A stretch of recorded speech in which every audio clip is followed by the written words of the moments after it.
Welcome back to the channel. This is Trinity Storm, and you are watching first part of What If Naruto Was Reanimated with Shinigami's Power. If you enjoyed this video, please like, share, and subscribe to the channel. Now, wasting no more time, let's start the story. This wasn't his office. There was no Seirei here. The peace that Hitsugaya had known since the end of the war had broken down for the first time since then.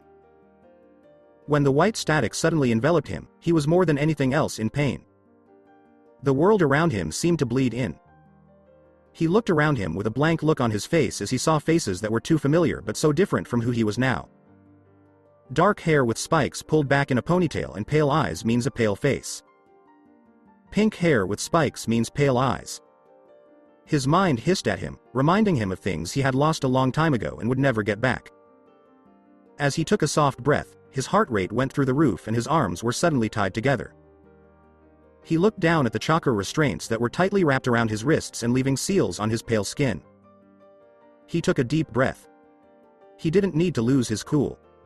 He had been through a lot worse. Oh? He heard what sounded like a voice he knew all too well. Are you Uzumaki Naruto? When I tried to bring you back to life, I didn't expect this to happen, but now things are getting interesting. Then he took a deep breath and let his ryotsu flow freely. The chains around his wrists quickly froze, so he bent his arms to break them. He took a quick step back, his eyes narrowed, and his gaze was dark. He slowly drew his sword and said, "Sit on the frozen hells." With his scaled skin, slit eyes, gray hair, and glasses, the ninja seemed both familiar and strange. He swung the blade at them. Hirenmaru. He bared his teeth as the dragon flew off his blade and crashed into the ceiling of the cave, breaking the mountain face in two. He didn't pay attention to the enemy in front of him. He didn't want to think about the past because it seemed so far away. He didn't want to open up those old wounds again. He couldn't stand to see the pain on the faces of those people, who used to be his friends. It was too much for him to handle. He looked down at the group of ninjas, both Rogue and Konoha. His face was blank, and he seemed to be standing in nothing. The ninja in front of him, who was holding his sword, seemed surprised by this. "Where do you think you're going, Jinchuriki?" Kabuto came up after him and called. "Do you not feel any sort of concern for your own former comrades?" He said in a cool voice, "The dead have no place among the living. It's too bad that so little time has passed since I left. I don't know how it happened. If you brought me back, you made a huge mistake." "Oh? You've become very cocky." When Kabuto answered, he looked like he was amused. His posture was open, and it was clear that he wasn't scared like Hitsugaya thought he should be. It really made his blood boil, something he hadn't felt in a long time. That's when he thought about what was wrong with him. "Are you so sure of yourself, after you overtaxed your body following your legendary battle with pain?" "I was young," Hitsugaya replied, letting out a hint of his Riryoku and letting the cold touch his skin as a welcome relief from the hot sun. "And I was proud. When I died, my enemies were worse than you could ever hope to be. You keep making silly mistakes like a little kid by not judging me properly." In another flash, he was gone. 4 choked gasps came from the present 4 as a spray of blood came out of Kabuto's brand. New wound on the chest. Hitsugaya stood behind him with a red, stained blade in his hand. Kabuto put his hand on the wound and looked scared. "I didn't even have to use my shikai to hurt you," Hitsugaya said in a cold voice, breaking the eerie silence. Kabuto lowered his eyes and tilted his head back. The sunlight that came through the broken mountain face made his glasses stand out. "So I should attempt a different tactic, then." Though there was a lot of movement, Hitsugaya was able to tell where it was going thanks to his skill. He was gone in an instant, and the 3 kunai that were thrown at Hinata hit the Zanpakuto and bounced off of it. Hitsugaya made a rude noise, and Kabuto's lip twitched. Hitsugaya hissed in a harsh whisper, "Don't think I'm so weak." The words were almost like a growl. "You'll find yourself regretting that." Kabuto replied with a smug grin, "I think you've forgotten how this world works." He then realized, but it was too late, that the kunai had tags that would work when they were touched. The cavern was hidden by a blast of smoke and explosives. When something fell, Sakura threw her hands up in front of her face to protect herself. When the chance came up, both Sai and Shikamaru jumped back. Sakura then did the same, her eyes getting narrow. Did you see Hinata? Sakura asked, her voice filled with worry. He lowered his body and narrowed his eyes as he looked around at what was going on. No, Shikamaru said after biting his lip for a second. But that guy had her back, at least. Sakura tensed up. So you two were tentative to label that strange boy as Naruto as well? Sai inquired. To be honest, Sakura really wanted to be mad. She really didn't like that Sai didn't believe that Naruto had been brought back. They saw a boy, but it was an echo of a boy who shouldn't have been there and was so different from any boy she knew. He was really cold. Like Sasuke. Like ice. Shikamaru jerked forward a little and his eyes got a little bigger. The conversation fell by the wayside as Sai and Sakura looked away. There were, after all, much more important things going on. Like a huge, jagged spire of ice being left in the smoke as it goes away. Shikamaru sagged with happiness when he saw Hinata. This was only meant to be a simple reconnaissance mission, Sai said in a low voice that Sakura and Shikamaru could hear.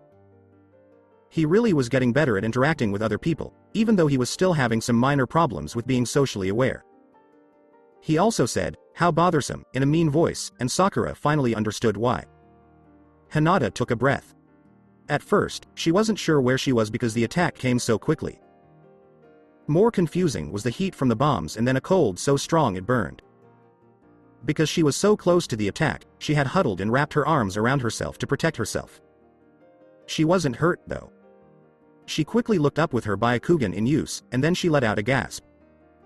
Naruto-kun, she managed to say. Hitsugaya was in front of her, his haori torn and stained with blood. There was a huge frozen obelisk around them. It was clear that the defense had taken most of the damage, but Hitsugaya still wasn't quick enough. That wasn't why she knew right away that this was Naruto, though. His eyes were filled with fear, a fear she knew all too well and that had been haunting her dreams for years. She could only stand there, frozen, transfixed by that look because it was his. He was scared for her. He got mad after that. But that was really the last piece in the puzzle of who he was, because anger woke up a beast that had been sleeping for a long time. Now that Hitsugaya was in a place with so much chakra, the Kyuubi's chakra poured out of him like a flood.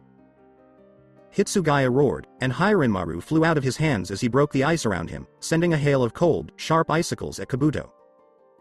Kabuto did nothing but laugh as Hitsugaya was wrapped in a cloak and quickly changed into a three-tailed form.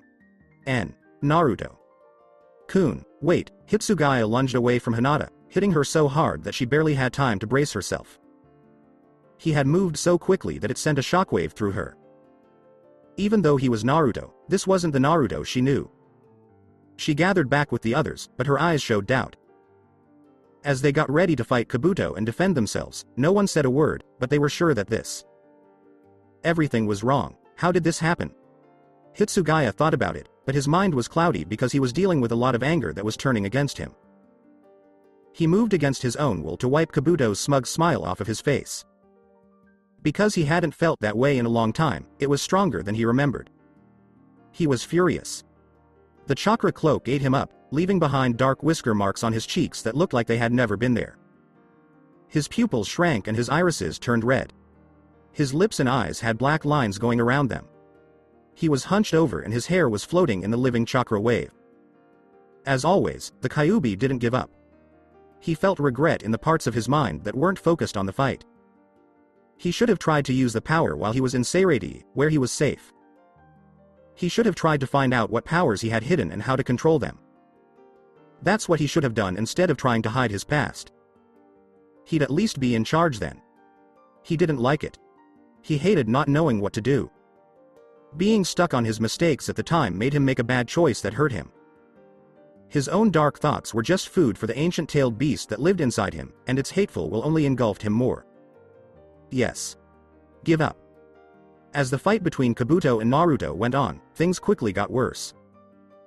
As Shikamaru held out his hand, he told the rest of the team in silence to stay where they were and not move in yet. Sakura made a fist, which was a clear sign that she was ready to do something. Hinagara asked in a low voice, Hinata, his eyes never leaving the fight as Kabuto's snakes charged at the three-tailed Shinigami captain. What happened? What did you see? As Hinata watched the battle with her Byakugan, she clenched her hands together and wrung them tensely. Each second that went by made her worry even more. The Kyuubi's chakra was growing at an incredibly fast rate, and she was sure that the rest of their team would show up if it kept up. It wasn't the first time she had doubts about herself. She kept thinking that Neji would have been able to behave better if he had been on this trip with her instead. Though she didn't look at Sakura, she shook off her worries. She wasn't going to stay stuck in that negative frame of mind. Not any longer. They'd come a long way in the 5 years since Naruto died. She said, her voice raspy, I saw his eyes. Those eyes are Naruto's, He was so afraid. I've seen those eyes before, when pain, She put her hand on Hinata's shoulder and reached out. After taking a deep breath and a soft nod, Hinata tried to get her thoughts together. Right now wasn't the time to think about bad memories, like when Kakashi went back to the village in grief and held the hero who had died an unnecessary death because he was too busy. No.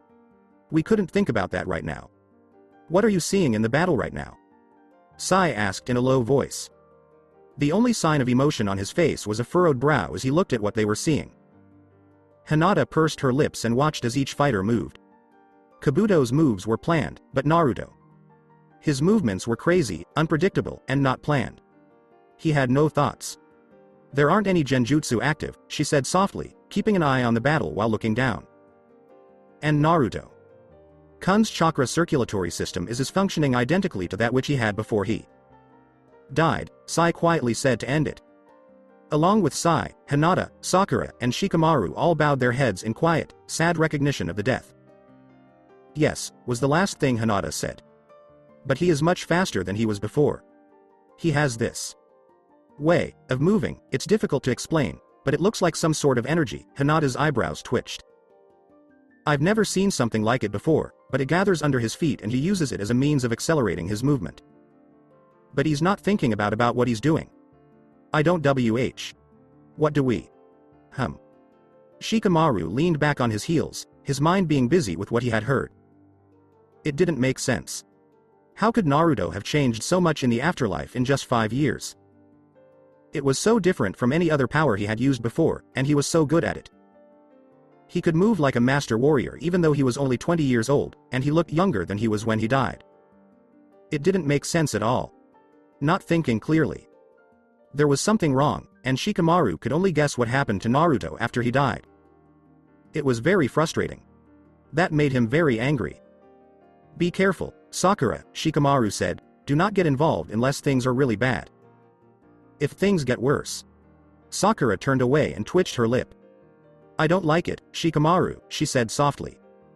Sai spoke up and told her, you're the only one of us who was trained by Tsunade. Sama. This made her even more angry about the situation. With Naruto's current state, your skills will be necessary. Conserving your chakra is the only way to proceed. Sakura didn't like that Sai was right.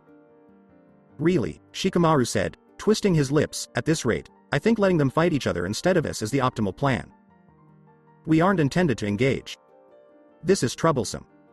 The timer was running out for when the rest of their group would arrive and make things worse. Actually, all teams 7, 8, 9, and 10 were supposed to do was check the border. But the extra information they got showed that there were rumors of Akatsuki movement and rogue ninja activity, which is how villages on the edges of the main area constantly pick fights with each other for no reason. It was meant to be normal to possibly dangerous, not this. Of course, things would only get worse from here on out. Hitsugaya was very angry. No, angry wasn't strong enough. The anger that turned into a resentful fire that burned him from the inside out was unbearable and almost torture. Like. Every time he either hit a group of snakes that were acting like they were his target or was pushed away.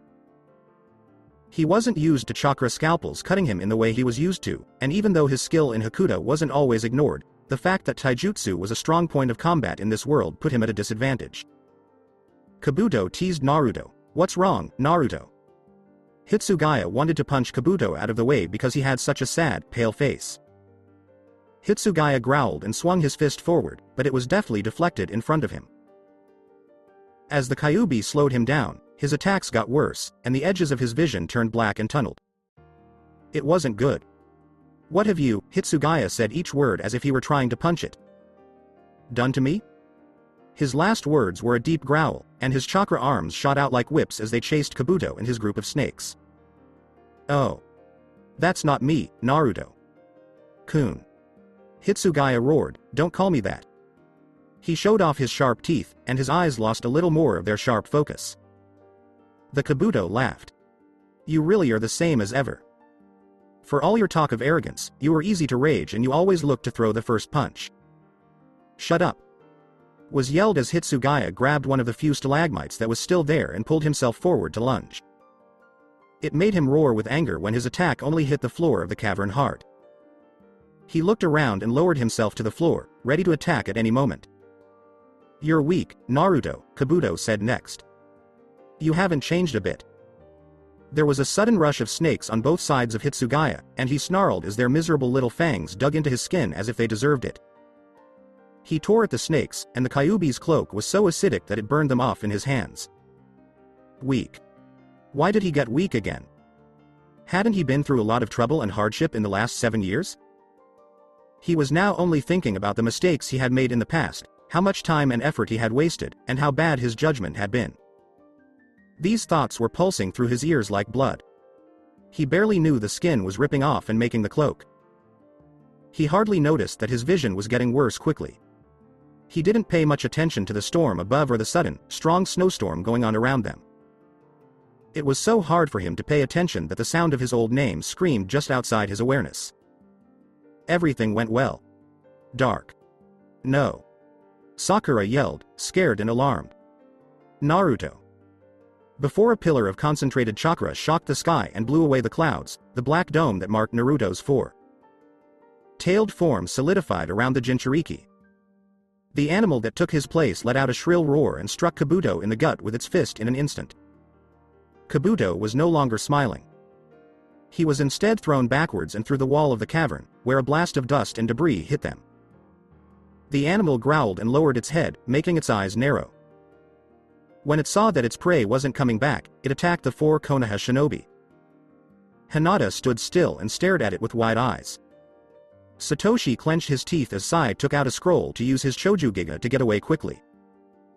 Shit. Shikamaru hissed as he sealed his hands together to use his shadow imitation technique. The cracks in the walls let the shadows run quickly towards the beast, but it slammed Shikamaru into a wall with its stretched hand. When Shikamaru was hit, he gasped and lost all of his breath. His ribs made a loud, unpleasant cracking sound. Not wanting to waste any more time, Sakura yelled, Shanaru, and slammed her chakra-charged fist into Shikamaru's arm. The impact shook the beast out of its first attack, and it fell to the side. This made Shikamaru fall to the ground. When Sai was done drawing, he threw up the Ninpo, Chojugiga seal. At that moment, a bird screeched as it tore itself off the scroll and spread its wings. Shikamaru stumbled and grabbed his ribs. We need to retreat. Yamato. Taiko should. Hinata said softly, wait, her eyes getting bigger. The three people looked at the beast, which hadn't launched an attack yet. But the animal stopped dead in its tracks. Ice got up its limbs, and it looked down with its body tense as if it were fighting. Something in him is fighting back, Hinata said with wide eyes.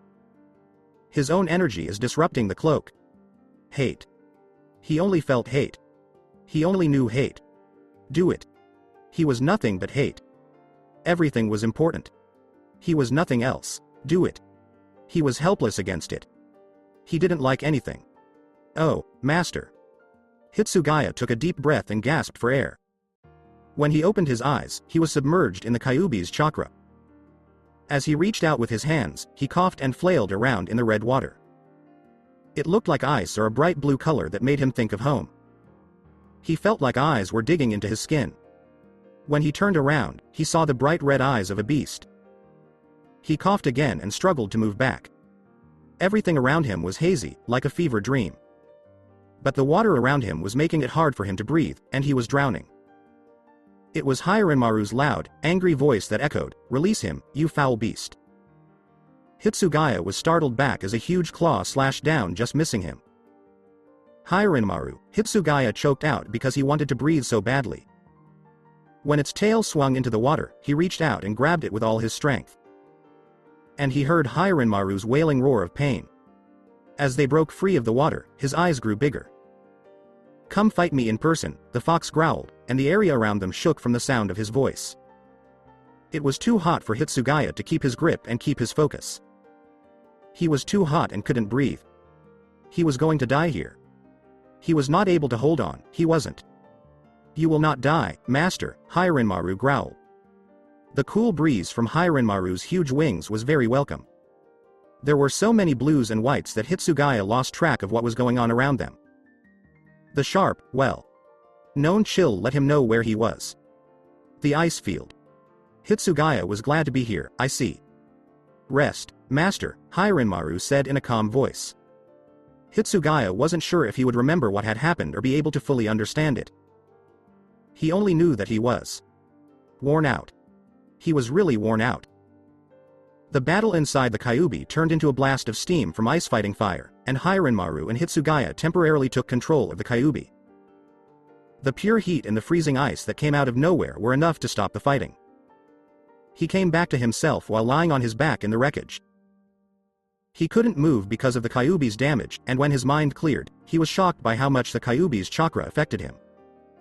He was panting hard and having a hard time moving his arm. He winced when pain waves went up his exposed skin. He wasn't going to stop yet, though.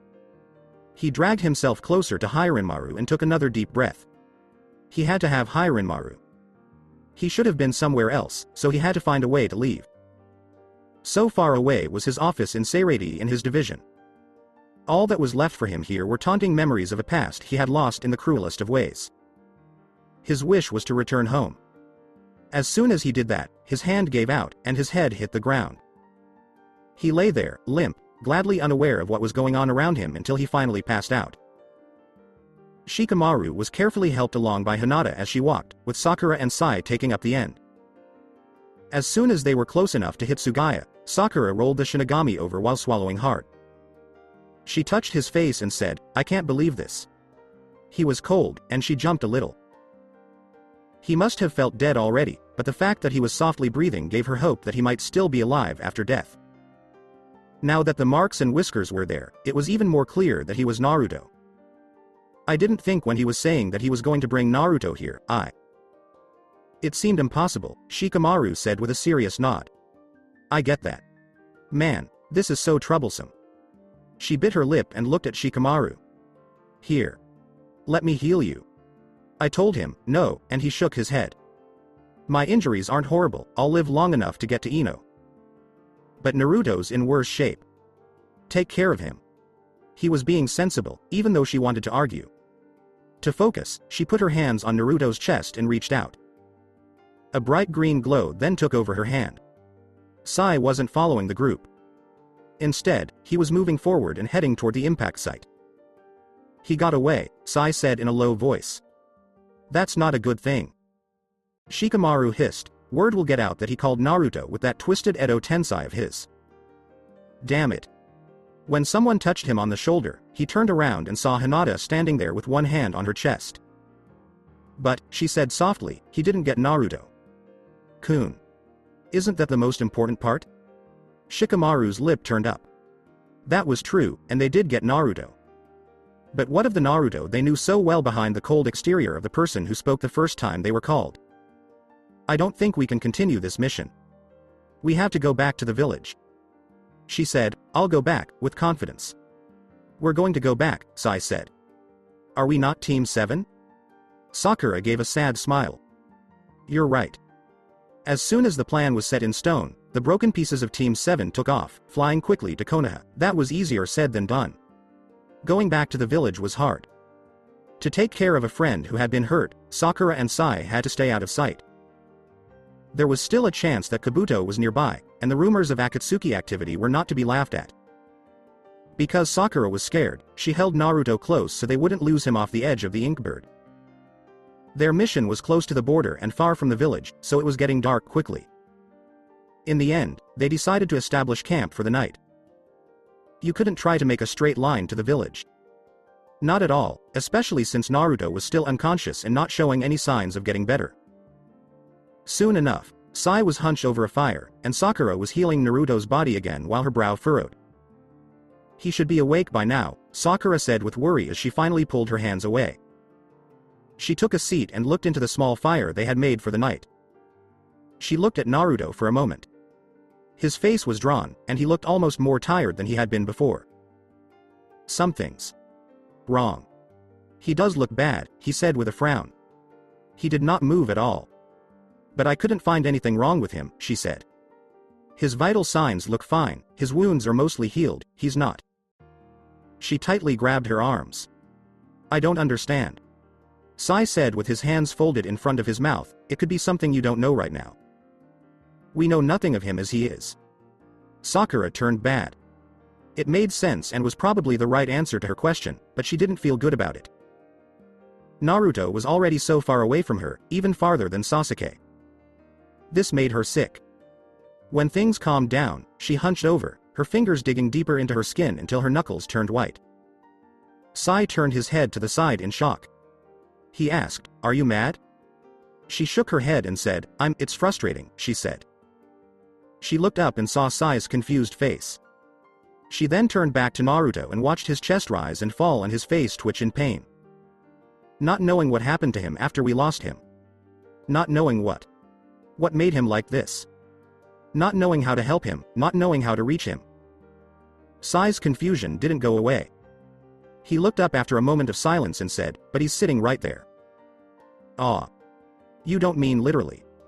A weak smile came from Sakura. When she looked down at her feet, her shoulder sagged. "Yeah. He's built a wall between us and him, and it makes me think of Sasuke. I think I would have liked to live with the knowledge that Naruto missed us in death rather than becoming this." As they reluctantly moved to eat their food, the two fell silent. After getting their things in order and getting ready to leave as soon as it got light, Sai chose to stay awake and keep watch. That was the last thing Sakura did before going to sleep. She moved the blanket she had put over Naruto. Soon, Sakura did too. The next morning, Sakura woke up shaking and her breath came in short, shaky puffs. At first glance, this seemed odd, since it was the middle of summer near Konoha. The last thing she should have felt was cold. And seeing ice was the last thing she should have seen. She stood up and looked down at her arms. There was a thin layer of frost on her skin. It shocked her to see that Sai had also fallen asleep and that he wasn't even awake to wake her up for guard duty. He was also covered in ice. It was very cold and biting outside, and she was scared and confused about how no one had hurt them while they were weak. When she looked again, she saw a rogue ninja standing next to Naruto with a kunai in his hand, completely frozen. Who was lying on his side and shaking, making it very clear that he was not doing well. That wasn't good. She stumbled up, shaking, and almost fell on the ice that was around them. She then went over to Naruto's side. He didn't have any frost on him, which was strange. Naruto's breathing wasn't steady, and he looked even paler than before. She put out her hand to feel for a pulse but quickly pulled it back out of shock. She was hurt. Not because he was hot, but because he was cold. It was cold and unpleasant around him, too, now that she thinks about it. She could see her breath. She thought about the ice he had used to attack, and then she hesitated. She had a quiet thought, he must be the only one doing this. It was the only way to explain it. He made sounds with his lips, but she couldn't make out what they were saying. She got on her knees and listened. Naruto slurred his words and twitched his brow. Hi Rinmaru. No don't. He fell back into silence, and his body started to loosen up again. Even though the cold seemed to go away, the damage it had done was still there. Sakura made a deep frown, brushed his hair out of his face, and looked at the look on his face. The shape of her face looked a lot like Naruto's. His eyes, nose, and everything else about it matched, except for her hair being a weird color and the clothes she was wearing being even stranger. It was all very strange. Really strange. It was Sai, she said. When Sai slowly opened his eyes, the frost made them feel heavy. He jumped to his feet right away, but the frozen ground around him made it hard for him to stay on his feet. His eyes got bigger as he asked, "Where what? I fell asleep?" But Naruto seems to have had something to do with it, Sakura said, glancing down at the Jinchuriki with white hair. She looked at the frozen rogue ninja and said, the whole area is frozen over in. Also that. Sai also looked at the frozen figure of a person and then bowed his head. I'm sorry, he said quietly. I put us in danger for no reason. Sakura didn't really blame him, but she did accept his apology. Let's go back to Konoha. The border isn't far away, and we can walk the last part to avoid being caught. She picked Naruto up on her shoulders and then climbed up into the trees. Sai then came after. They didn't talk about the frozen clearing or the enemy that was frozen as well. At first, getting to the gates was a simple task. After that, the guards didn't want to let them back in. You're not supposed to be back so soon, much less on your own when the rest of your assigned team. Mates for this mission are unaccounted for, a guard said, advancing. We had to bring back important news right away. The rest of our team will continue without us, Sai said with a smile. Sakura gave a mean look. You know us, she snapped, getting more and more angry. We need to get to the hospital, so just let us in. The second guard made a face. Look, Sakura, we're just doing our job. Sakura was sure that the back and forth fighting would have kept going. That is, until they heard the sound of heels. They turned to see what was making the noise and saw that it was coming from the gates. The two shinobi who were guarding the area bowed their heads. Tsunade. Sama. Tsunade looked straight at the limp figure on Sakura's back and said, Shikamaru sent a hawk ahead to explain what happened. When Shizune finally caught up to Tsunade, she smiled and put her hands together. You're permitted entry and won't not be penalized for returning from your mission early. Sai put his head down. Thank you, he replied. Now that they were close to the gate, the guards didn't stop them. Tsunade and Shizune followed them as they went to the Konoha hospital. Shizune looked over at Naruto and asked, so that really is? Sai said, we think so. Kabuto used a technique he explained was Edo Tensei, but something went wrong. Then, he appeared where Naruto was supposed to be standing. He was different than what he used to be. But he lost control to the Kyuubi and he defended Hinata. Tsunade made a face. We'll both have to have a proper look at him. Sakura forced a weak smile and said, thank you for your help, Tsunade. Sama. Sai, Tsunade said firmly as they saw the hospital. Go inform Kakashi. Sai said, yes, then broke away from the group and went to the cage tower. As soon as Tsunade walked through the front doors, she ignored anyone who tried to talk to her. The staff quickly learned to avoid her because she was moving quickly and with purpose. She was followed by Sakura and Shizune. People who tried to see the strange boy that Sakura was carrying couldn't figure out what was making the group of Kunoichi feel so strange, tense, and solemn. If the regular people in the hospital thought he looked a little less opaque than usual, they chose not to say anything about it. Tsunade went into the first aid room she saw that wasn't being used. Sakura laid Naruto down on it and took the sash and sword off his shoulder. While he was there, Tsunade took off the hakama, Himo's sash and then the kasode and shitagi. Shizune grabbed them and frowned as he looked over the cloth. She said in a soft voice, these will need to be fixed. She looked at the third piece of clothing, but Tsunade just shrugged it off and sighed. So will that one. After putting her hands on Naruto's chest, Tsunade started to use her chakra to figure out what was going on. She and Sakura kept watching. Tsunade said in a low voice, so Kabuto tried to play Edo Tensei. Sakura quietly nodded and folded her hands over her lap as she sat down. This gave Tsunade a chance to check her out before helping her get better. But he does not appear how he died.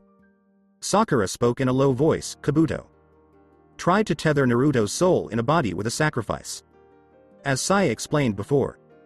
But the body seemed to freeze and then shattered. There was a butterfly that flew from the splintering body and then he was just there, standing amidst the shattered ice. It was as if. Tsunade said slowly, as if the technique went wrong. Right? Sakura stopped, and her eyes got a little bigger. Yes. Almost like that. Kabuto didn't look pleased by the turn of events. She looked intently at her hands and slowly said, I would guess that the presence of this different energy that seems to be predominant in his body may have had something to do with our jutsu being thrown off as well. She was looked at by Sakura. What? When Tsunade spoke, she frowned and said, "Your healing didn't heal him as well as you normally do. And even just probing with my chakra to investigate his wounds, the energy is reacting. Well, poorly with my chakra." As she held up her hands, the frost that had started to form on her fingers slowly crept up them.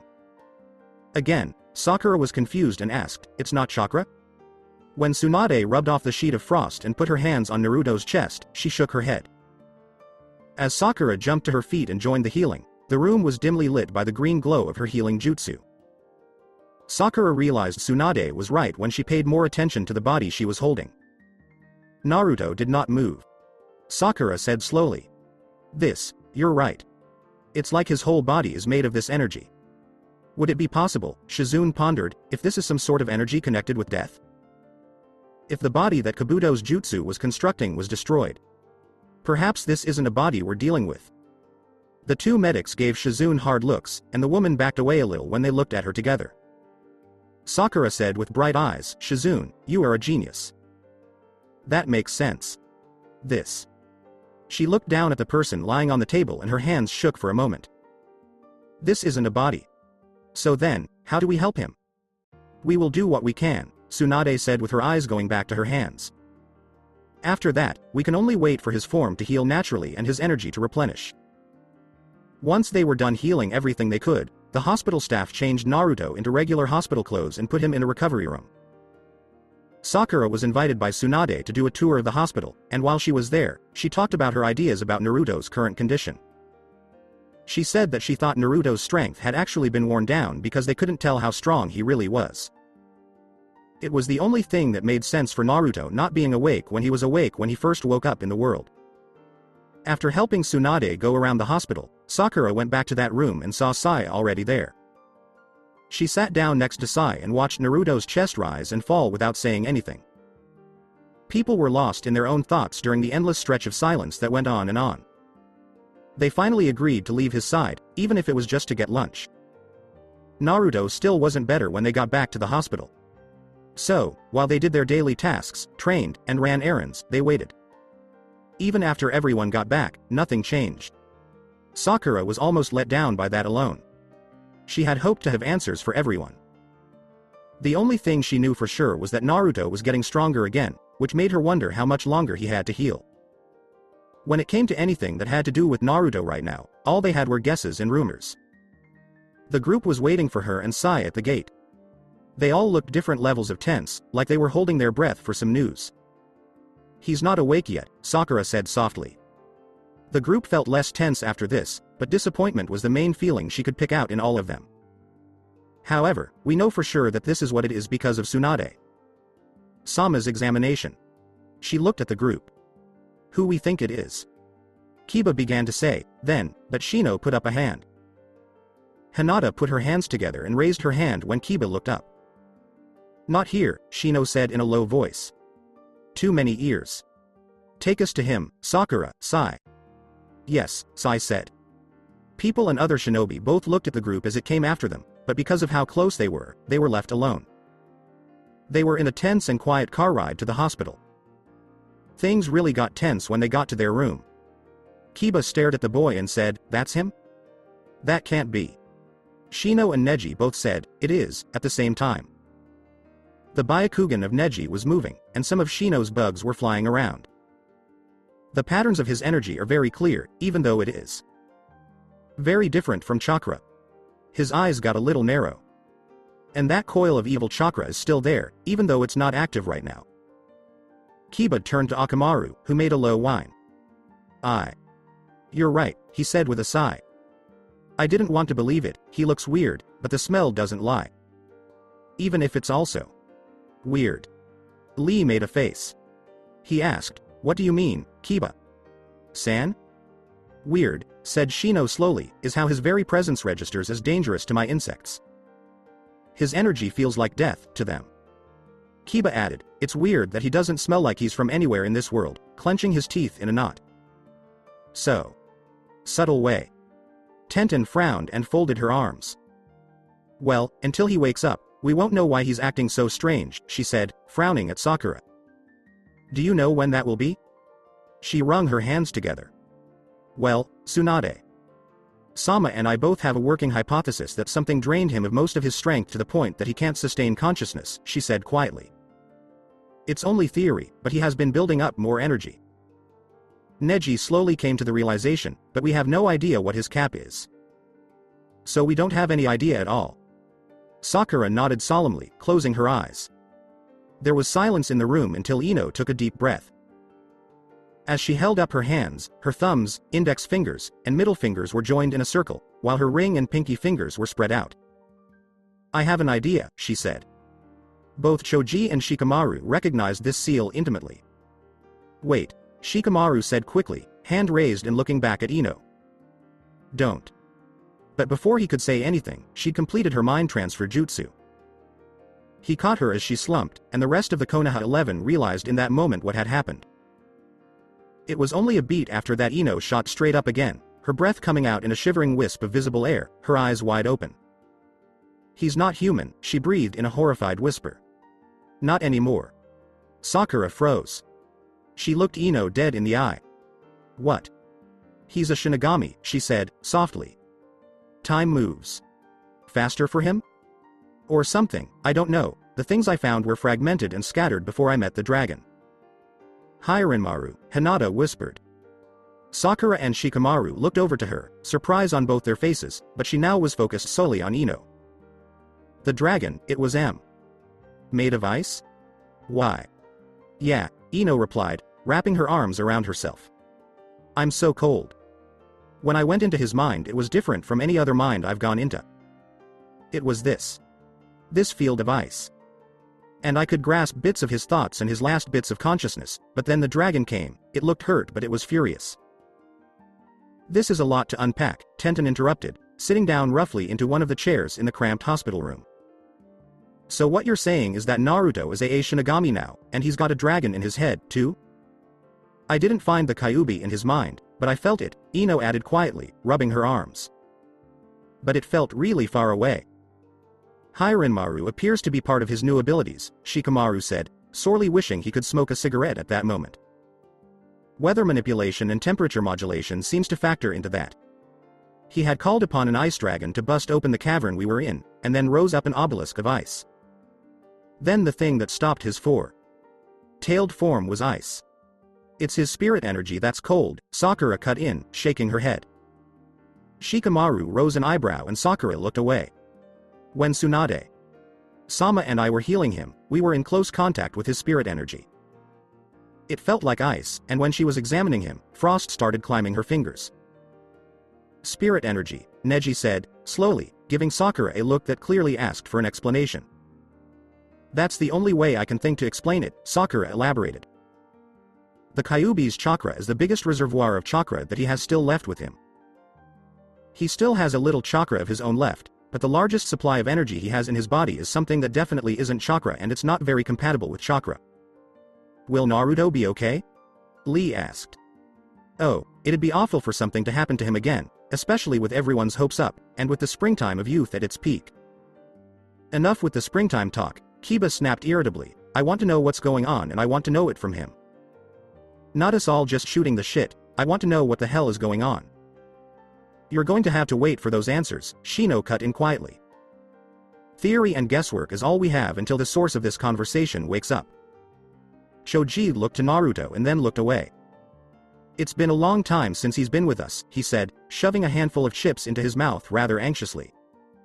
I feel that it's a blessing in disguise, actually, Shikamaru said. We can think more logically about what's happening here. And we've had more time to establish our war forces for whenever the Akatsuki makes good on its threat of war. Silence fell in the room. Only the sound of the rustling leaves outside the window and Naruto's quiet breaths filled the room. But then. How long has it been? Naruto finally woke up. Hitsugaya kept his eyes closed and was only half aware of what was going on around him. Instead of paying attention to the conversation, he thought about how bad he felt at that very moment. Only vague fever dreams of Hirenmaru being hurt, of the Kyuubi attacking viciously from wherever he could, and of being caught in the middle of it all came to mind. He didn't know what to think about the memories because they were so short. Before he knew it, they were gone, turning to ash. Ash. It was enough for him to know that he would never tell Matsumoto that to her face that he had almost missed her. She would just cover him with her bosom. But now everything hurt in a sad, unique way that he hadn't felt in a long time. He felt bad about being able to feel things, so he chose not to move at that time. Plus, it looked like no one else had even noticed that he was barely awake. He frowned as he heard the end of their conversation. Well, he should really speak up sometime. How long has it been? The ninja next to the captain's bed heard his rough voice through the room and turned to look at him.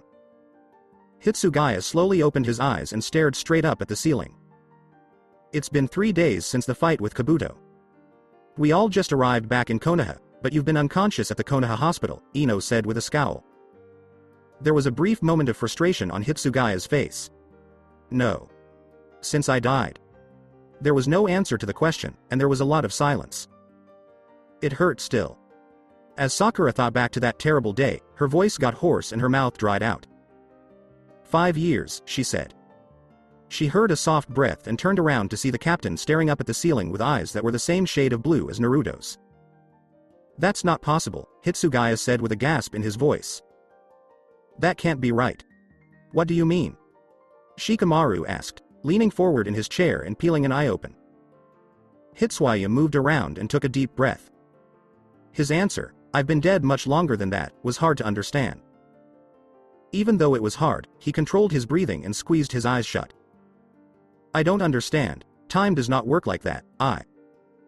He stopped talking. Hitsugaya was down in the sewers. He hadn't gone so deep into his own thoughts in a long time. He looked around, his brow furrowed in confusion. He asked, Hiranmaru? There was no answer, and his voice could be heard over the damp space. Though his lip twitched, he kept moving forward, his feet slamming around in the water, until he reached the room he always tried to avoid. He looked down and saw 2 bright red eyes. The fox's lips curled in a mean way, and he spoke. His voice echoed through the room, demanding fear and respect.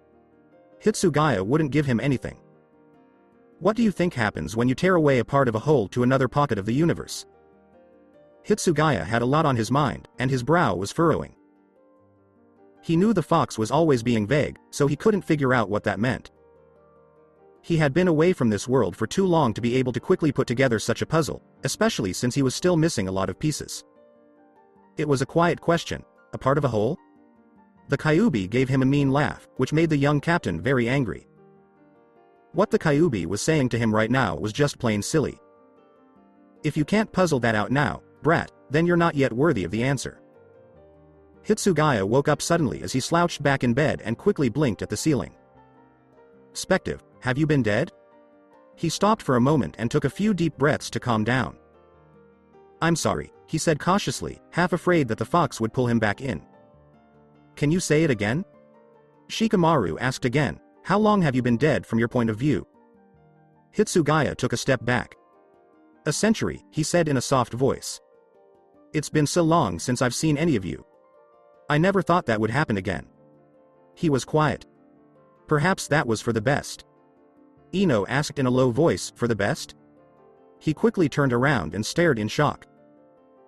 He hadn't expected to see anyone else besides Shikamaru, Kiba, and Sakura, so he was shocked to see all of the Konoha genins standing there and gathering around him. Names like Shino, Neji, Hinata, Ino, Lee, Tenten, Choji, and Sai. He took a soft breath and looked at them with shock, confusion, and pain in his eyes. He didn't understand why they still cared. Since he hadn't been there in so long, he thought they couldn't be thinking about him anymore when he remembered. That strong emotion was quickly pushed down, and he rubbed his brow and made his eyes hard again. Anyone who heard him say it was shocked by how matter of fact it sounded. Yes. I was weaker. Willed before, but now I'm not. Whatever I need to do to get back to Seireiti I can do without holding on to Earth. Naruto, what are you talking about? You can't just leave, you jerk. You have to stay, we need you here. Kiba's voice was angry, confused, and loud. Hitsugaya knew he was sad, hurt, and that they must miss him. But he hadn't been gone long enough for the living and the dead to be able to get along again. He hadn't thought about them enough to feel a real connection. That was the name of a ninja who died, the captain said, eyes still on the ceiling. My name is Hitsugaya Toshiro, and I would appreciate the respect, Inuzuka. What the heck kind of nonsense is this behavior? Nothing should have changed the stubborn, cocky Naruto into you. Kiba's movements were jerky and erratic, and he waved his hand around wildly in anger. You're almost like Sasuke. Kiba stood still when he felt the cold stare coming at him. Hitsugaya snapped, don't talk to me like you know what I've been through. His eyes got red with anger. People didn't like the comparison. You know what I've been through in life, but you don't know what I've been through in death. It will stay that way. I need to leave this place and go back to my post. He sat back up, rubbing his temple as he got out of bed. He swayed dangerously and then steadied himself. He wasn't quite at full strength yet, but he was determined to get what he wanted. Where's my clothing? I need to. Neji stood in front of him with his palm outstretched in the Hyuga's gentle fist style. He jerked as he was hit in the chest. His vision blurred into darkness, and he fell to the ground. With a flat, almost solemn face, Neji caught him and carefully helped the captain, who was now back asleep, back into bed. He's changed. Not for the better. Hitsugaya's eyes opened next. He was mad that Neji's attack had knocked him out, but he couldn't argue with the logic of what had happened, which made him sad. He felt so much better that he could get up and do what needed to be done. He moved around and wheezed softly as he slowly sat up. Now all that was left was to decide what to wear, since his. He turned around and let out a happy sigh. That was it. His shiakusho and haori were clean, folded, and put in place. Happily, Hirenmaru was still whole when it was laid out on the cloth. It was briefly in his mind that he had felt a breeze on his back after Kabuto had attacked. He also knew that someone had fixed the tears in his uniform. In the very least, that act of kindness was appreciated, and he thought he should thank the person who fixed it. He stood up straight, took off his clothes, and then changed. He stopped for a moment to look down and see a seal that he had hoped to never see again. He could already feel how this world was changing him. He had to leave. After putting on the rest of his clothes and securing his haori and zanpakuto, he closed his eyes. He then jumped off the roof and left the room with a shunpo. He stood up straight and looked around the village. It looked like back to normal. As he took it all in, his face looked almost sad. The village was a mess the last time he saw it, and seeing it again hurt his chest. He thought that this was still the best place to go home. Hirenmaru out of its sheath, he held the blade straight up and down, with the blade facing the sky. Focusing on his Riryoku, he moved the blade so that it was parallel to the ground and pushed it forward. It didn't work, though. It wasn't possible for the blade to open the Senkaimon because it didn't fit into the right place.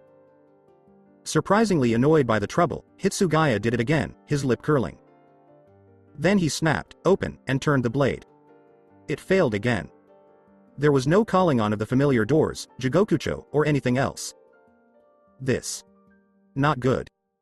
Hirenmaru might be able to explain what was going on.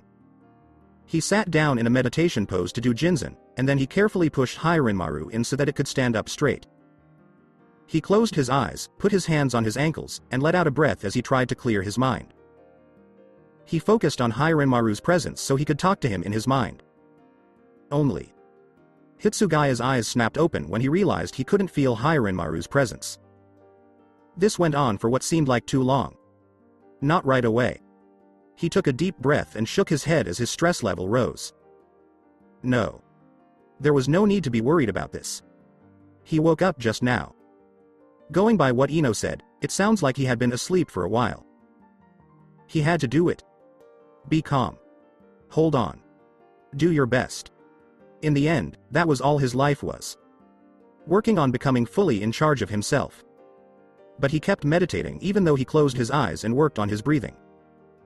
Hitsugaya didn't know for sure how long he had been meditating on the roof in the end. But while he was trying to meditate, he felt like someone was nearby. He slowly turned his head around and then opened his eyes. He squinted a little as the light hit his eyes, but luckily no one else could see how lost he looked. He still had to talk about the new person. I know you're there, he said in a grumpy tone. As Kakashi walked out into the open, he said, you seem smarter than I thought you could be before. Hitsugaya sighed and turned to look at the village. It took him a while to get up, but he finally did. I have learned and grown a lot on my own since I died, he said. He was sure that he wouldn't be able to meditate again today, so he put the blade away and turned his attention back to Kakashi. What brings you here? Kakashi replied, curiosity. You were dead for 5 years, you know. He then paused for a moment before speaking again. I suppose, from what your friends have said, it's been longer for you than it has been for us. The answer from Hitsugaya was, that is right. He sat down and looked down at the streets below. While they sat there, Kakashi joined him at the edge. For a while, they watched other people go about their lives.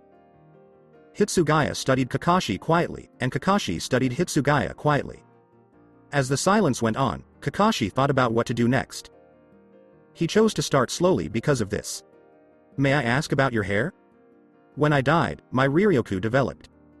This is the soul's form of chakra, the captain said. It's an ice type, and due to its quantity and power I believe that it may have had some influence in the matter. At least it was a start. He wasn't shut down or given an answer that wasn't there, but he thought it was a pointless question since Sakura already knew the answer. Kakashi thought, ice type, huh? I suppose it's a combination of your wind type chakra and a water affinity. Hitsugaya broke out in a sigh during the next lull, barely managing to keep his cool. You didn't come here to simply sit in silence. What else do you want to know? Kakashi asked, how did death change you so much? What was death like for you to change you from the Naruto we knew? Hitsugaya sighed and tried to think of the nicest way to handle this, which caused another pause. After being gone for so long, he could feel something under his skin prickling. His temper was rising above what he wanted to admit at this point. My afterlife is my own business. I've become accustomed to my privacy. Apologies, Hitaki, but the meddling is ill received. The Junin asked, then maybe I can ask about your outfit. Hitsugaya really wanted to pinch his brow, but he didn't because he didn't want to show how annoyed he was with all the questions. I am a very important official in Seirei, the captain said. The black shiakusho is a standard uniform. The haori is a signifier of my rank. Kakashi told her, you look a lot like your dad. The slight sag in Hitsugaya's shoulders caught his attention. Perhaps it was a cruel twist of fate, Hitsugaya said softly, but I didn't go where everyone else seems to go. There was no paradise, no final rest, no seeing my parents, no being at peace. For a while. I didn't even remember everyone. When souls pass on to where I went, something terrible happened to me, and then I remembered.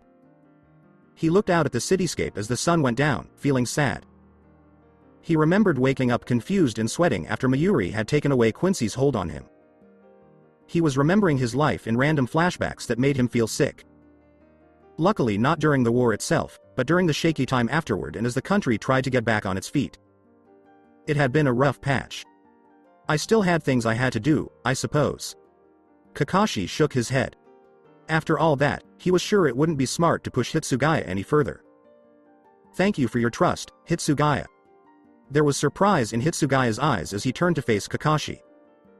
His lips parted for a moment. How?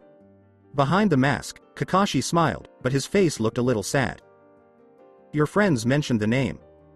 With the person you are now, you seem like you'd prefer to be called that. Hitsugaya calmed down a bit, and Kakashi saw the calmness in his face. He was glad that he could even slightly reach the captain. You were right about that, he said after a pause. Thank you, Kakashi. Sensei. That gave Kakashi a little hope. It was better than calling him by his last name. Kakashi stood up and said, if you need anything, you'll find me. Hitsugaya twitched, but Kakashi couldn't tell if it was because he was annoyed or because of something else. The help that I currently require is beyond what you can offer, but I appreciate the gesture. In the end, Kakashi felt sorry for Hitsugaya. Oh, yes. I thought you'd like to know, Kakashi said from the other rooftop, as if making a note of something. Your apartment has been maintained even while vacant. Your friends have watched it. As it's yours, you can stay there until you figure things out. Hitsugaya turned to look at him just as he disappeared with a body flicker. He was confused about how Kakashi had figured out that he was having trouble getting home. In the end, he chose not to think about it too much because Kakashi had always been a mystery. With what he had learned, Hitsugaya decided to look into the apartment he used to live in. Now that he had a room in the Squad 10 barracks, he could say for sure that his old room was pretty crowded. On the other hand, when did he ever stay inside? Hitsugaya made a face. He thought this as he grabbed his stomach, where the seal was still in its off state. Maybe he would have been better off if he had stayed inside more and dealt with less hatred. There should be no hostile eyes or words. In both lives, he might have been happier living alone if he had known what was going to happen. However, it was too late to go back in time and think about what might have been. He moved on, using his skill in Shunpo to connect the hospital to his old home. And when he got there, he climbed in through the open window. What he saw made him frown deeply. All of it didn't change. Nothing had been moved. At least when it comes to furniture. Some things had changed, though. He found out about this when he opened the cabinet and saw that food had been taken out and replaced with new food. That meant that a lot of people visited his apartment, enough to use up all the reserves and carefully put them back in. That made him feel better and worse at the same time, giving him a sharp, sudden pain in his chest. How could they come see him after he had died? Because they went to his house so often when he was dead, but not nearly as often when he was still alive. He got mad and grabbed a glass from the pantry. He then threw it at a wall and watched as it broke. After that, his chest hurt, and he felt silly and stupid after that. What did that help him with? Why did he lash out? Why was he making such a mess of himself? He couldn't find the answers, and they were bothering him. He had nothing else to do but meditate. When he went into his bedroom and looked around, the things that reminded him of his life made him sad. He had kept photographs of his friends and his happiness, but they were now hiding in the dark and making him think of all the little things he'd lost. In a planned way, he put down each picture and swore he would never look at them again. Some people were dead, and he couldn't make peace with them by meeting them in the afterlife. Others were there, but they hadn't talked to him in so long that they had nothing more to say. His chest hurt more with each picture, and his memories were threatening to throw him off track. He should have spent less time here. Then he got to the most important picture. Hello, Sakura. Hey, Sasuke. Hi, Kakashi. By himself. All of them were there. Such a kid. That's so innocent. They had no idea how mean, cruel, and unforgiving the world would be. Hitsugaya didn't feel close to the person at all. All he could feel was a hollow feeling that grew in his throat the longer he looked at it. That picture wasn't put down. He put Hiranmaru in a space in the floorboards and then meditated. He opened his eyes and looked up at the strange ceiling that reminded him of a time he wanted to forget. At first, Hitsugaya didn't understand. In Squad 10's compound, this wasn't the captain's quarters. Then he remembered everything that had happened in the last few days, groaned, and put his hand on his face and pulled it down. He was in his apartment. He sat up and rubbed his neck. He missed the mattress in his division a lot and wondered why, since everyone was visiting his apartment, they hadn't changed the mattress for one that wasn't so lumpy and worn. He got up and looked around the room. Even the smallest corners of the room reminded him of unpleasant memories. He took Hiranmaru out of its slot in the floorboards and tried again, but unsuccessfully, to open a Senkaimon. Since he was thinking about how his Jinzen attempts last night didn't work, nothing happened as he had planned. That didn't work, though. Plan B. Change to fit his needs. With a sigh, he laid Hiranmaru down on the bed and went to the closet to look through the clothes for something that wasn't too loud. He finally found some boxers, a pair of gray shorts, and a dark gray shirt with a simple fire symbol on it. He remembered wearing that shirt before. After so long of wearing the same uniform except when he was in the human world, picking something else to wear when he wasn't a Gigai felt a little strange. He shook his head to clear his mind, let out a sigh, and walked to the bathroom in the outfit he had chosen. He was shocked by what he saw in the mirror. It was clear that the whiskers were back to stay. He ran his fingers along his cheeks because he didn't know how to feel about what was happening. He turned away from the image that was still in his mind and put his clothes on the edge of the sink. He also put his uniform to the side so that it could be washed and hung to dry. Then he turned on the shower. He closed his eyes and let out a sigh as he stepped into the freezing rain. He liked the way the cold air hit his shoulders and head. Why did summer have to come? He didn't like the heat. For a moment, as shower thoughts often do, he suddenly realized that he didn't like the heat because of the Kyuubi's chakra in the bad home life he had as a child that stuck with him. It hurt in his temple, so he rubbed at it and groaned into his hand. He had the bad feeling that today was going to be a long day for some reason. After taking a shower, he dried off with a towel and got dressed. He felt something strange in everything, even the fabric, and for the first time, he thought about what would happen now that he wasn't a Gigai. Which put him in a very bad situation where he needed answers badly. Where did he come from? Why did he come here? He could only guess that whatever had brought him here had cut him off from Hiranmaru. Behind his closed eyes, hazy images of Hiranmaru and the Kyuubi fighting appeared. And maybe the damned fox coming back to life did too. His stomach growled, taking his mind off of such sad subjects. He might pay attention to something else. Sort of like getting food. He then went into the kitchen and looked around the room for something to eat for breakfast. I like ramen. Yes, of course. It had to be ramen, of course. No one had put anything on the table that was a healthy breakfast, and he obviously didn't trust himself enough to think of anything but ramen. But actually, Hitsugaya hadn't had ramen in a very long time. He couldn't remember the last time he had sat down to eat it. And something inside him, maybe the nostalgia, kept telling him to give it another chance. He put the kettle on to boil, set out a bowl of instant ramen and chopsticks, and thought about going to get some tea if he was going to be stuck here for even longer than he already was. Hitsugaya made the instant ramen as soon as the kettle whistled. He was almost surprised at how well his muscle memory still remembered how to do everything. He sat down at the table and watched the early morning sun cast shadows on the ground. He could also hear the birds singing. He had a long day ahead of him trying to get in touch with the Gote 13, so he really hoped that this choice wouldn't make him feel bad. After saying a quiet, "Itadakimasu," he ate ramen for the first time in more than 100 years. He felt regret right away. Oh, crap. He still loved ramen a lot. Hitsugaya cleaned up the kitchen and then went to wash his clothes after finishing not one but 2 bowls of ramen. He didn't really hate himself for what he did. His haori was the only thing that wasn't washed. He wore it over his favorite clothes for the day. After that, he left the apartment and crossed the big village.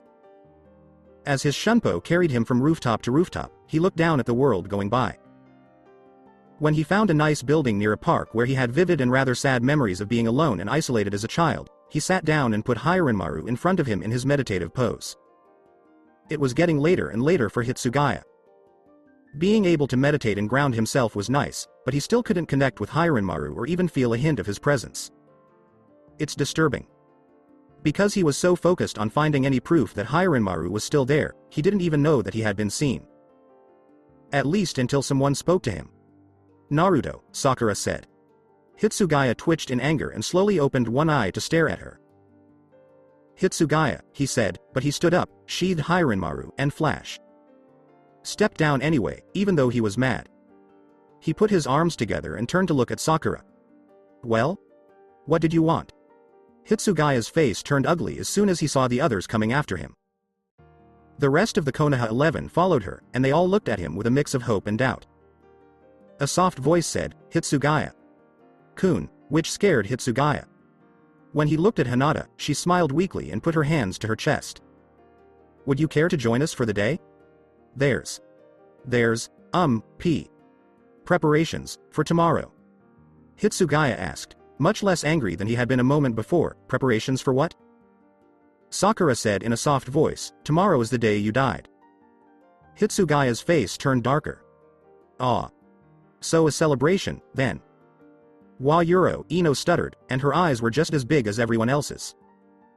After becoming more calm, the sudden change in his attitude came as a surprise.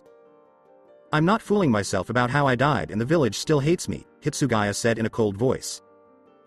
They had seen him loosen up a bit on his strict rules when Hinata came in, but that was gone in an instant.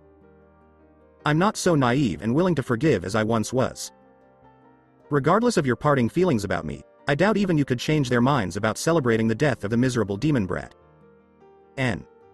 "No," Choji said, not being able to stop his voice shaking. "No one sees you like that, not anymore, Naruto Ayuro." "This is what the captain said, Hitsugaya. Don't hold any illusions that I am still the same as the person you lost. I am not that person and have not been for longer than you can fathom. I would appreciate your respect in calling me by the name I have gone by for 130 years. At least Hinata Yuro." He paused, then, and looked away, ashamed. Hyuga got that right. You can call me by my given name, Hitsugaya. Kun, said Hinata. Hitsugaya looked angry at her when he looked at her. He said, that's not something I normally do. I hold myself to a higher standard of respect and command respect in return. Calling people by their given names is so informal. So, Hitsugaya, Tenten asked with a raised eyebrow, what happened to make you like this? Again, I don't need to explain myself to you, Hitsugaya glared back. You're wasting my time. Hitsugaya crossed his arms and asked, what time was that when you were just sitting on the roof doing nothing? Kiba made fun of him. For your information, I was meditating, specifically attempting to do a technique that is unfamiliar to you all as you aren't Shinigami. I haven't been capable of summoning a Senkaimon since I was dragged here and I haven't had a connection with Hirenmaru since then, either. Shino asked in a calm voice, Hirenmaru? They knew what Hinata thought about Hirenmaru's identity, but hearing it from Hitsugaya would make it real for them. Hirenmaru is my Zanpakuto, Hitsugaya said, putting his hand on his sword. Every Shinigami has a unique Zanpakuto. That is all you need to know. Sakura put out her hand, and Hitsugaya turned around. Wait. Perhaps it's best to let the shorty go, Sakura. San, Sai said politely. Hitsugaya froze and stiffened up as anger filled him. He turned around quickly, his face red with anger. Don't call me that, he yelled. Sai gave a smile. That was meant to get your attention. You get angry just as easily as before, Hitsugaya. San. Hitsugaya twitched and took a deep breath. Then what did you plan to do that day? He asked through clenched teeth. Sakura gave a hesitant smile. We had hoped to go to your apartment to help you get settled. Hitsugaya let out a long sigh. I'm not staying. But you mentioned you couldn't summon a Senkaimon, Shikamaru explained. And while I don't know what exactly that is, I assume it means you can't leave. Hitsugaya moved his body. You are correct. I have forgotten what it was like to be around someone who has as sharp a mind as myself. You, sharp? Tenten asked with a raised eyebrow in shock. Hitsugaya and then the rest of the group gave her a mean look. You have preconceptions about me based on the person you knew. I already told you not to do that. My memories were erased and I did not remember my life before death until recently. I am not the person you knew and I never will be. Shikamaru tilted his head forward and asked, your memories were erased? Hitsugaya was clearly upset now, and Shikamaru grimaced as he realized right away that he was going too far. That is none of your concern. If you wish for me to remain in your company for any longer, you'll stop prying. Hitsugaya felt a strange kind of guilt as soon as he looked at the group straight on. They looked like they were lost. They looked sad, and he knew that they had been desperately trying to get back together. With a person they lost. He desperately tried to control his feelings again by taking another deep breath. He let it out while his brow twitched and then bowed lowly. I apologize. I am still deeply unsettled by how abruptly I was uprooted from the afterlife I have been settled into after so long of having had no recollection of this world. I should not take out my agitation on you. Before Sakura spoke, there was a brief pause while everyone thought about Hitsugaya's out-of-character behavior. It's okay. I guess if it had been that long for you, I would be upset too, Sakura reluctantly said. Would you come with us for today, though? Hitsugaya closed his eyes and let out a deep sigh. If he saw Sakura's hopeful face, he said, fine. Buddha Euro, he had already moved into his apartment. You have? She asked, her tone a little lower. They gave up on the idea of spending time with him. Hitsugaya said with a light shrug, Kakashi. Sensei told me, and I wasn't going to spend another night at the hospital. It's not a big deal. Ino made a hum. How about going to the bathhouses? Or a picnic in the park? Choji's eyes almost sparkled with excitement. Oh, the barbecue. I want some barbecue. Hitsugaya let out a sigh and crossed his arms. How about, prior to visiting those sort of ideas, we take a visit for groceries? Or at least some tea. I am in need of something other than ramen in my apartment. The shocked looks he got for that made him squint. Neji rubbed his chin and thought, I guess you've at least expanded your food choices. Yes, I have, Hitsugaya said in a stiff voice. But for this outing I have only one condition. No one can know that it is me, that I'm back. Because I'm not. The person who looked the most upset about this was Sakura, but the other people in the group reluctantly agreed to his terms. Hitsugaya closed his eyes and took a deep breath. He really hoped this worked, or else he would look like a fool. He raised his hands and looked through the seals, which said, dog, boar, ram. Hitsugaya was back in his shiakusho and haori with his whisker marks hidden after a successful henge. He looked at the sleeves of his transformation and thought, I wasn't sure if that would actually work. This should suffice. The fox asked, a gamble? Hitsugaya just shrugged. Low stakes. I'd simply look like an idiot if it failed. Shall we? Hitsugaya noticed that the market was as busy as ever. He looked around and quietly took in how everything had been put back together after the battle with pain. Not being able to stop everything that was going on around him made him feel very sad. But he was also oddly glad that they were able to get better after what had happened. He might not have been able to handle the thought that he was to blame for the destruction of the village. He thought it was a little strange that people were putting up orange and black lanterns in the streets. A strange sadness filled the air, and it was unbearably hot. It was quiet when Hitsugaya asked Hinata, Is it always like this around this time of the year? Hinata looked almost surprised that he was asking her a question. She pressed her hands together and frowned as she looked around. Why? Yes, she said in a low voice. Tomorrow is always worse though. Hitsugaya raised an eyebrow and let out a low hum. He thought it was strange that people would mourn him as a fallen hero instead of what they had always treated him as. This was because he had a new view of his past life. To tell the truth, it did bother him. A lot. Again, the change happened after he was gone, so he couldn't have known about it. In reality, he shouldn't have known about it because of how his soul lived after death. It was so gross it made me sick. He bought a lot of green tea, vegetables, different kinds of meat, and some natto while he was shopping. Even though everyone else was paying for his purchases, he did them quickly and carefully, which made him think of how poor he really was at that very moment. He didn't like it, but he had no choice but to agree. As they looked at all the stalls, they also bought some street food. Hitsugaya chose a beef skewer for lunch. Still, he had a strong desire for ramen, and Hitsugaya was sure that he had made himself a monster that craved food. Once he was happy with the things he had bought, they stopped by his apartment for a short time. Hitsugaya tried to argue the point, but after the stop, he was dragged to the bathhouse by an extremely insistent Ino.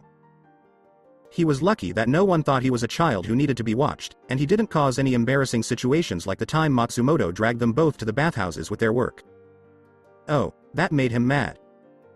Still, he stayed on the edges and was ready for battle when he went into the men's bathhouse with Sai, Lee, Shino, Kiba, Neji, and Choji. He was shocked that Kiba had actually sneaked in a man. Beast transformed Akamaru. He looked closely at the dog that looked like a person. Other than his own thoughts, Hitsugaya mostly shut out everyone else. He quietly cleaned himself while he tried to sense Hirinmaru's presence. At the very least, being so distracted from getting to his Zanpakuto was annoying. He didn't even realize that his temper was getting the best of him until someone touched him on the shoulder. He quickly turned around and glared at Lee, who had both hands back.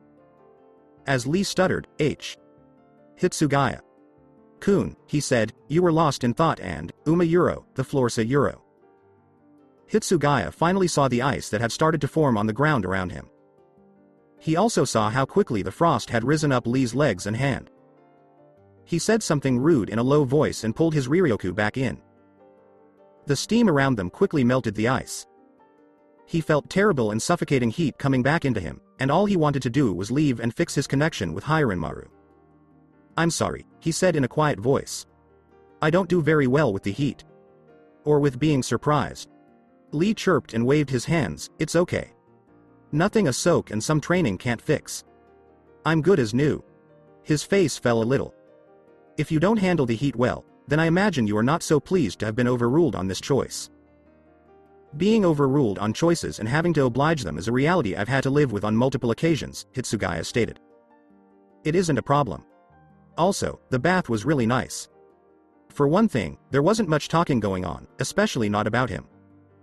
It was mostly idle chatter that he could ignore. But what if Hitsugaya wasn't sitting next to anyone and the reason was that the water nearby was cold? He didn't really mind what they did, though. Choji almost made them go to the barbecue place after the bathhouse, so they couldn't have any other dinner plans.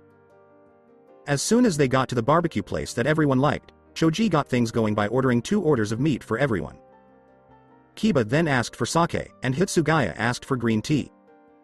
Everything else ordered a different mix of drinks or alcohol, and soon everyone was sitting down and waiting. First came the drinks. Hitsugaya made himself a cup of tea and sipped it slowly while Kiba gave everyone sake. He found Sai sitting next to Hitsugaya and looked over at Hitsugaya. He raised an eyebrow at the cup of tea Hitsugaya was holding. He swirled the sake bottle and asked, "Do you want some?" Hitsugaya's lip turned up. He said, "No thank you," sounding less than happy. "I don't drink." The Kiba looked very shocked and asked, "Not even a little?" "Dude, you're 100-something now, right?" "But I don't drink either, Kiba-san," Lee said, looking at Hitsugaya from the side. "That's because you misuse your fists when you're drunk," Neji said as he sipped his own drink. "I hate that stuff," Hitsugaya muttered as the bottle was brought closer to him. He frowned deeply and leaned back. "So I'll pass." He didn't think it was necessary to say that he was weak. Kiba gave a shrug. He served himself a cup of sake and said, "Suit yourself." Hitsugaya himself took another sip before the meat came out. The majority of the group started talking about their most recent missions. The conversation slowed down when they noticed that Hitsugaya had once again cut himself off from the others and seemed to be thinking about something else. "So what do you do, Hitsugaya?" Neji asked as he carefully took a piece of meat off the grill. The man from Hitsugaya looked up from his tea and raised an eyebrow. Still, it seemed like a safe question, so he gave an answer. "I do paperwork and I train recruits and subordinates alike." "Really?" Ino asked, looking at him with a shocked face. "That's what you do as a Shinigami?" Hitsugaya said with a sniff, "Shinigami of my class are rarely sent into the field." He was eating a piece of meat that he had been carefully watching over since he put it on the grill. Sai gave him a look that was almost interested. "For what purpose?" "For the same reason that I don't want to stay here for a long time," Hitsugaya quickly replied. "There is a very real chance that my Ryatsu will change the mood here and put people in danger." He yawned and put down his chopsticks before picking up his cup. "As our purpose is to protect the balance between the living and the dead, endangering the living is not what we aspire to do. Besides, we have the responsibility of maintaining order in Seirei," Shikamaru said slowly. "So I guess you have a high rank." Hitsugaya moved his body. Oh no. He ought to have been more careful since he knew Shikamaru was watching. He thought he owed that much because Shikamaru was right. Yes. After giving that answer, he went silent. Unfortunately, they had to talk about their personal lives again in order to save the situation and keep Hitsugaya from feeling even more alone than they already did. At the end of the day, everyone in the group thought it was impossible to get Hitsugaya to talk about his afterlife. They finally got to Hitsugaya's apartment just as the moon was rising high in the sky. Hitsugaya walked in as the group stood outside. Hitsugaya thought they were going to leave and say goodbye, but instead he saw them standing there and watching him almost expectantly. Slowly, he asked, "Yes?" That was all Sakura had to say. "So, are you going to go with us tomorrow?" Hitsugaya made a face. His direct words made a lot of people wince. "Go to my own memorial service? That's a bit morbid, wouldn't you think?" "I guess you're right," Ino said, not sure what to say. "I just feel that maybe it'd be closure for you, or something along those lines." Hitsugaya tensed up his shoulders a little. "I still do not wish to be in the center of it all. The thought makes me uneasy." "As it is your service," Lee said, his hand on his chest, "it is understandable that you would feel such a way." "It is all right, Hitsugaya-kun, we'll respect your decision. We do hope to see you, either before or after the service."